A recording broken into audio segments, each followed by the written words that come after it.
Assalamualaikum warahmatullahi wabarakatuh. Salam sehat selalu, salam sejahtera untuk teman-teman semua. Semoga baik-baik saja bersama dengan keluarga teman-teman dimanapun teman-teman berada. Dan kali ini kita akan bicara soal Ole Romani. Pelatih Patrick Kluivert sudah mencanangkan bahwa Ole Romani ini akan bermain sejak awal. Kemarin sempat diragukan ketika dia latihan terpisah dan dia ada bermasalah. Tetapi saya sudah coba untuk menghubungi Pak Manajer, Pak Sumarji, dan sudah mengatakan kemarin itu Ole siap, aman untuk dimainkan. Jadi teman-teman, Ole ini sudah bugar, ya, termasuk Sandi. Tapi Ole sudah mendapatkan, saya pikir garansi, ya, jaminan dari Patrick Kluivert dia akan bermain sejak awal. Sama seperti ketika di starting 11 lawan The Socceroos Australia di Sydney pada tanggal 20 Maret yang lalu. Dan kita belum tahu siapa yang akan dimainkan di starting 11 selain Ole secara menyeluruh. Tentunya kalau sudah dilihat nama-nama seperti Jai Ises pasti oke, ya. Kevin Dix pasti akan bermain, Calvin Verdong, ya, Rizky Ridho artinya bisa mengisi posisi dari Mads Hilgers.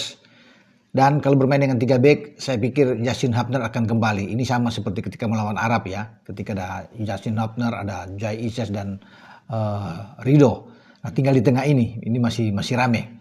Kita akan menunggu. Tom Hayes sudah bisa mendapat satu tempat, ya. Dan saya masih menginginkan dengan Joey Pelupessy. Kalau ada 3 di tengah sekalian dengan Ivar Jenner, biar kita tambah kuat untuk menghadapi Bahrain. Karena Bahrain memang sangat kuat di tengah. Mereka punya Ali Madan, ya, punya Muhammad Jassim, Mahrun yang ada di sana. Ada Mahdi Al-Humaidan, itu pemain-pemain yang bagus. Ada Said Dia, kemudian ada kapten mereka, ada Kamil Al-Azad. Ini semua bermain di posisi tengah. Makanya kemarin lawan Jepang agak kesulitan, ya, di babak pertama sulit untuk bisa menembus pertahanan dari Bahrain.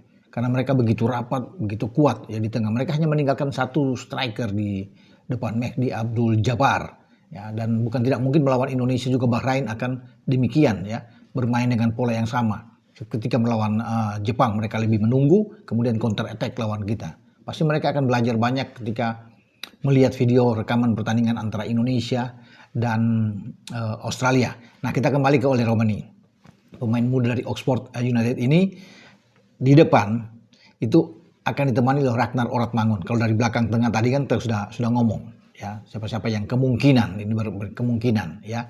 Tapi Ole sudah mendapatkan jaminan utama, dia pasti dengan Ragnar. Ragnar sudah kembali setelah tidak bermain di Australia, kena dengan akumulasi kartu kuning, dia 2 kartu kuning, tapi sekarang dia sudah kembali. Dan ini menguntungkan bagi Ole Romani yang sudah mencetak 1 gol dalam debut dia bersama dengan timnas ke gawang Australia yang dikawal oleh Matthew Ryan. Dan potensi bagi Ole Romani untuk mencetak gol lagi, teman-teman, itu sangat terbuka melawan Bahrain. Dengan bantuan Ragnar, kemudian di kanan mungkin ada Eliano, ya, kita akan tunggu nantinya apakah Eliano akan dimainkan lebih awal atau Marcelino yang akan dimainkan. Kita tidak tahu, semua ada di kepala Patrick Kluivert untuk bisa meramu starting 11 terbaik.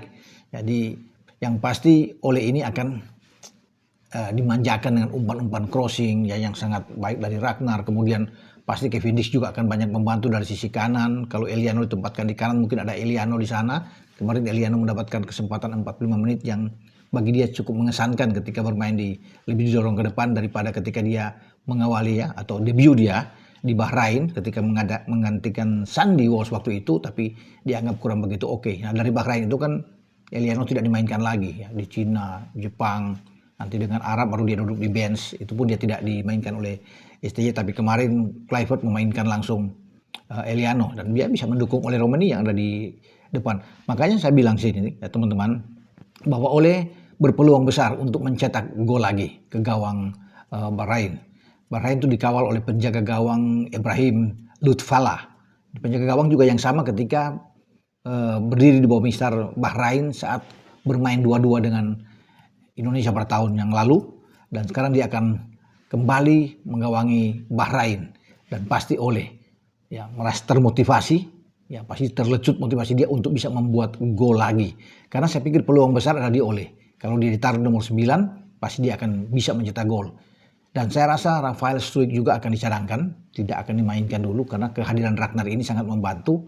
Dengan tinggal kita melihat ya bahwa apakah Eliano atau Marcelino yang akan dimainkan lebih dulu. Tapi kalau bermain dengan ada flank Kevin Dix dengan Verdong, ya berarti sudah bisa kalau mereka turun dapat tekanan ada 5 di belakang.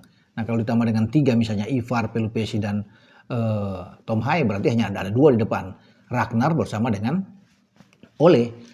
Bagi Eliano dan Marcelino mungkin akan datang dari bench sebagai super sub ya teman-teman.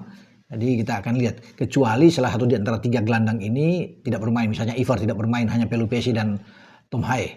Nah pasti akan tersedia Eliano atau Marcelino untuk bermain di belakang Ragnar dan Ole.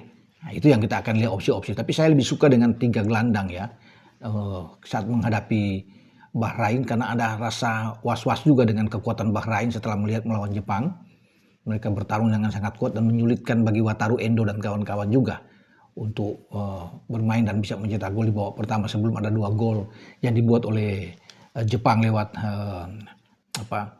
Kamada dan juga dengan Kubo ya, yang membuat gol dan membawa Jepang sebagai tim pertama Asia yang lolos atau tim keempat di dunia yang lolos setelah Amerika Serikat, Meksiko dan Kanada. Jadi kita berharap sekali dengan kebugaran dari Ole Romani ini satu hal, ada berita bagus, berita baik bahwa dia akan berusaha untuk tampil habis-habisan. Kalau melihat dia bermain di Australia itu luar biasa sekali ya. Bagaimana dia dengan rating, saya bisa memberikan rating dia sampai 7 ya.